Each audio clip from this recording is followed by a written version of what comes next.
This call is now being recorded. Hi, first year. Olá, primeiro ano. Essa é a nossa aula da semana 7 da quarta unidade, ok? Durante essa semana também vocês estão tendo aí a avaliação final já disponível no Google Classroom para que vocês possam fazer, tá certo? Então vamos começar aqui projetando logo o nosso caderninho de apoio, para que a gente possa dar início à nossa aula de hoje. Vai chegar aí para vocês. Isso, chegou. Então, nós vamos começar agora na trilha 3 do caderno de apoio do primeiro ano, né? Onde ele diz assim, o tema dessa trilha é Simple Past, Biography and the News. Aqui no ponto de encontro, ele faz um questionamento sobre acontecimentos recentes, né? E diz também que durante a trilha, nós vamos falar também de figuras importantes, pessoas que marcaram a sua geração. E aí, no Botando o Pé na Estrada, a gente tem aqui as leituras de umas figuras, né? Essas são figuras de notícias que ocorreram nos últimos 2, 3 anos. Nós temos essa aqui, vocês vão ver em casa, né? Vocês vão estar aí com o caderno de apoio na mão, dando uma olhada, vocês vão ver e associar a um texto que tem mais embaixo. Então, essa é a figura 1, mostra um rapaz aqui efetuando o salvamento de uma criança. Essa aqui é a figura 2, né? Para quem não está lembrando, essa é uma das fotos no momento do rompimento da barragem de Brumadinho, em Minas Gerais, né? E essa imagem aqui é do momento da prisão de George Floyd, quando ele foi imobilizado, e posteriormente ele veio a óbito, devido a esse posicionamento aqui do policial sobre ele, né? Depois de verificar essas 3 fotos, vocês devem fazer a leitura desses 3 textos, ok? E indicar aí, pode fazer o registro no caderno, ou pode fazer o registro no caderno de apoio mesmo, a qual figura cada texto se refere. O texto 1, Mine Dam Collapses in Brazil, 7 bodies found, but 150 still missing. Ele diz respeito a qual das figuras? Figuras 1, 2 ou 3. A mesma coisa fazer no texto 2, no texto 3 também, ok?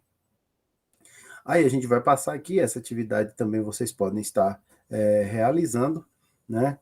Que é enumerar aqui, então assim, qual dessas notícias o deixa mais angry?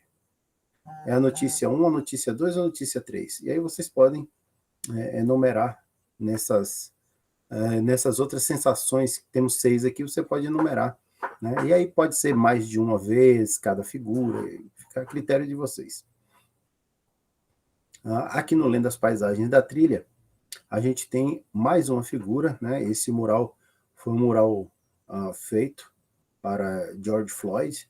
Vocês podem ver que tem inscrição aqui embaixo, I can't breathe now. Perdão, I can't breathe now, eu posso respirar agora, né? E aqui foi chamada a atenção, creio eu que esse mural deve ter sido um grafite feito na cidade onde ele morava, em algum muro da cidade onde ele morava, ok? No Explorando a Trilha, vamos falar mais um pouco a respeito de George Floyd, né? Alguns questionamentos aqui em relação a slogans, aos protestos que ocorreram. E aqui nós temos, vocês devem fazer também, buscar a melhor tradução para cada uma dessas frases. Então, aqui na primeira coluna, nós temos as frases em inglês: Black Lives Matter, I can't breathe, Stop Killing Us, No Justice, No Peace e Stop Police Brutality. E aqui nós temos a tradução. Basta você marcar aqui, né? A, B, C, D ou E. Algumas tarefas aqui eu utilizei lá na tarefa semanal de vocês, ok? Isso. E aí, chegando aqui no Resolvendo os Desafios da Trilha,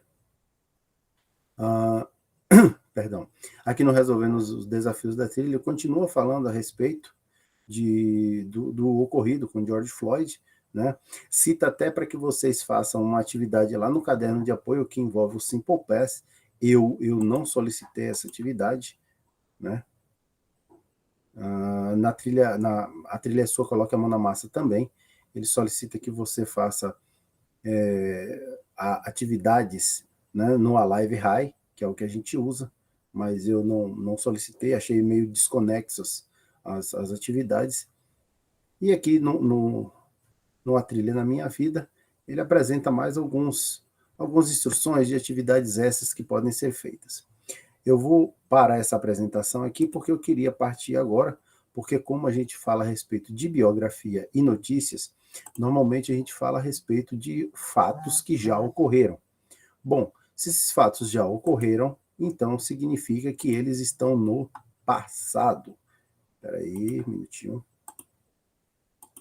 Significa que eles estão no passado. Então é isso que a gente vai ver a partir de agora, que é o Simple Past, ok? Ele vai chegar aí para vocês. Beleza. Chegou. Deixa eu ampliar aqui a tela. Aí, agora ficou melhor. Então nós temos lá ensino médio, a língua estrangeira moderna, né, a língua inglesa. E aqui a gente fala do Simple Past. O Simple Past é também chamado de Past Simple ou passado simples. É um dos tempos verbais da língua inglesa. Ele é equivalente ao passado simples da língua portuguesa. Tá? A gente fala a respeito de fatos que já ocorreram. Aí ele diz quando usar.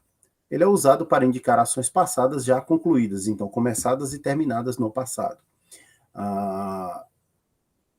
Isso aí foi o meu comentário, concluiu o restante do slide.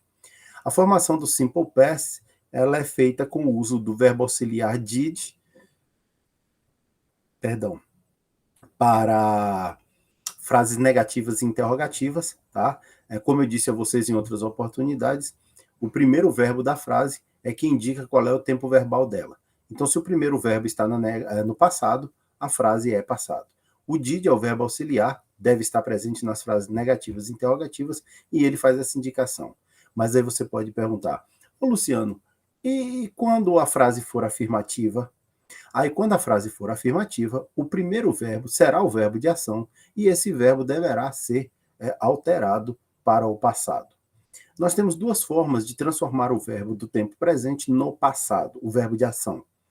A primeira são os verbos regulares, eles seguem regras, normalmente se acrescenta um ED ao final do verbo, em alguns casos somente um D, em outros o IED, mas basicamente é um ED no final de cada verbo.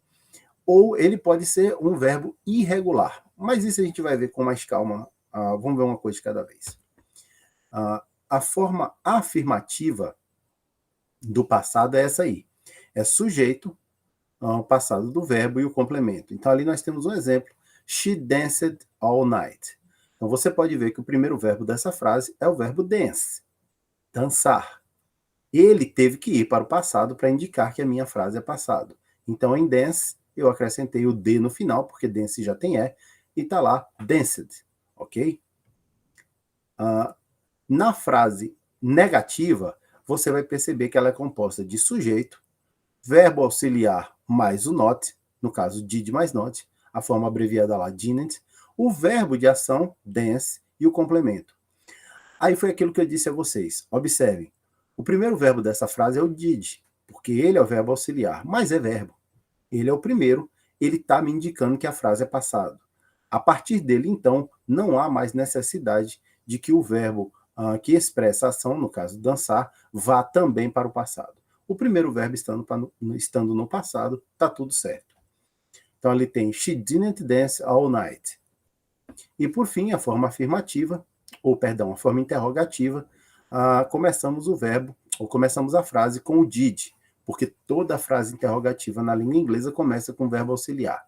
Bom, se o did começa a frase, automaticamente ele está me indicando que a frase é passado.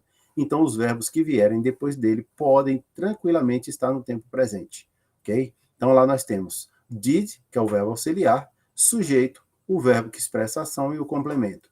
E minha frase ficou, did she dance all night? Tenham muita atenção com isso, porque se o did estiver presente na frase, interrogativa ou negativa, você não precisa se preocupar com o verbo de ação, em estar mudando ele. Somente nas frases afirmativas que esse cuidado deve ser considerado. Lembrando, também colocou o did na frase, automaticamente o verbo que estava lá, o verbo de ação que estava lá modificado com D ou ED, ele volta para a forma natural, para a forma normal dele. Aqui nós temos algumas regrinhas para os verbos regulares. A primeira regra é a mais fácil, é a regra geral. O que ela diz? Olha, acrescenta ED no final do verbo e está tudo certo. Ali nós temos alguns exemplos. Work, trabalhar, passado worked, e walk, andar, passado walked. Essa é a regra mais simples, tá? Agora vem outras que você pode até considerar complicado, mas sinceramente não são. A segunda regra é a regra dos verbos que terminam em E. Muitos verbos da língua inglesa terminam em E. E como é que eu faço quando eu tenho que levar esses verbos para o passado? Bom, se você localizou um verbo que termina em E, para levar para o passado, você sabe que verbo regular, a gente coloca ED. Se o E já está no final do verbo, basta acrescentar o D. Então você tem lá o verbo love, amar, termina em E. Loved é o passado. Like, gostar, também termina em E. Liked é o passado. Não tem a necessidade de uma outra letra E para colocar o D. Já tem E, basta o D que está tudo certo. Aqui nós temos os verbos regulares que possuem CVC, que é consoante, vogal, consoante. Essa conta é feita nas 3 últimas letras do verbo. Então, observem lá, nós temos stop, tá vendo? Aí você vem do final para o início do verbo, contando P, consoante, O, vogal, T, consoante. Então, stop tem um CVC. Nesse caso, a gente vai dobrar a última consoante, que é o P, tá vendo aí em vermelho, e só depois eu acrescento o ED, ok? Então, o verbo que era stop, agora é stopped. O verbo plan, planejar, agora planned, planejou. Tem um detalhe aí, que é o seguinte, outros verbos, evidentemente, também têm CVC, como é o caso de listen, que é ouvir, e develop, desenvolver. Mas aquela regrinha anterior do CVC eu só aplico quando o verbo tiver a última sílaba tônica. Quando a última sílaba não for tônica, eu não tenho a obrigação de dobrar a última consoante. Observem o verbo listen. Ele tem lá, se você for no final, você vai ver que tem CVC. Consoante N, vogal E, consoante T. Beleza. Então eu dobro? Não necessariamente, porque listen, a sílaba mais forte é o lis. Então, não tem, a sílaba tônica não é a última. Logo, você não precisa dobrar a letra, pode apenas acrescentar o ED, que está tudo certo. Do mesmo jeito, develop. Você vai observar que ele tem CVC lá no final.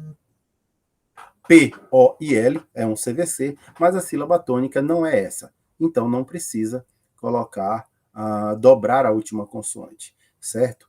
Eu costumo dizer o seguinte, se na hora você não tiver como consultar, e você tiver com dúvida, dobra, que a chance de você acertar é maior.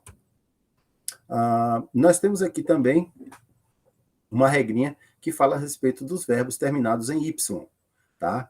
E aí nós precisamos prestar atenção, porque quando os verbos terminam em Y, eu devo retirar o Y e acrescentar o IED. Aí agora não é só o ED. Na verdade, eu substituo o Y por I e depois é que eu acrescento o ED.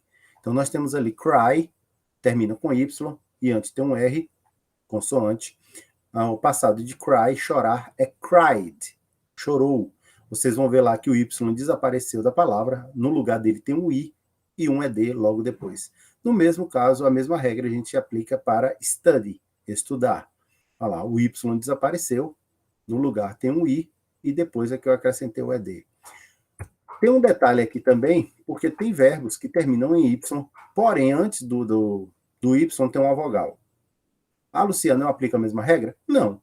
Se tiver uma consoante, tira o Y e coloque ED. Se tiver uma vogal, basta acrescentar o ED que está tudo certo. Tá? Aí é como se verbos terminados em Y e esse Y tem uma consoante, tem uma vogal antes, é como se você aplicasse a regra geral. Vai lá no finalzinho, escreve ED e está tudo correto. Observe aí que nós temos play, né? Jogar, brincar, played, o passado, e enjoy, divertir. O passado é enjoyed, certo? Bom, mas essa é a parte dos regulares, aqueles que seguem regras. E os irregulares? Bom, os verbos irregulares, eles não possuem padrão. Eles recebem esse nome porque eles não seguem regras. Logo, o que você vai ter que fazer? Você vai precisar de uma listinha que vai indicar para você qual é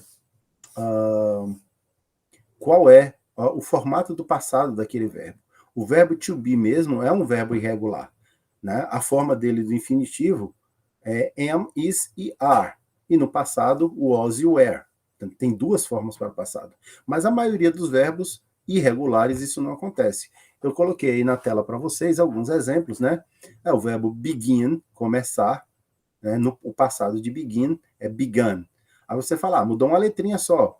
Tranquilo. Alguns mudam apenas uma letrinha, mas veja só o verbo go, que está mais embaixo, que é o verbo ir, partir. Passado de go, went. Mudou tudo. É outra palavra. Então precisa ter cuidado. Algumas, como é o caso de speak, é a última aí da lista, o passado spoke, você vai ver que muda uma letrinha aqui, outra ali, às vezes troca um E por um A, um C por um D, mas não tem regra. O problema nosso está aí, ela não tem regra.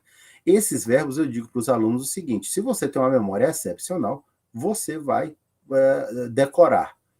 Para quem não tem, que é o meu caso, não tem uma memória excepcional, é ir usando os verbos, consultando sempre que preciso, você vai usando até que você vai aprendendo o formato de cada um no passado, e aí depois você já não esquece mais e continua usando. Vocês podem ter acesso a diversas listas com verbos irregulares, tá?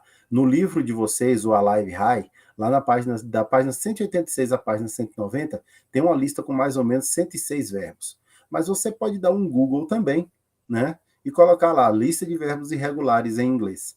E ele vai lhe dar uma lista também, sempre acima de 100 verbos, tá ok? É isso. Aqui foi a nossa apresentação do Simple Past, e agora eu vou partir para o roteiro dessa semana para vocês saberem o que vocês deverão fazer. Aí chegou aí para vocês. Bom, vocês deverão dar uma repassada lá nas figuras, naqueles textos, né? As leituras lá do texto 1, 2 e 3 do Botando o Pé na Estrada são importantes. E a tarefa da semana? A tarefa da semana é essa aqui. Né?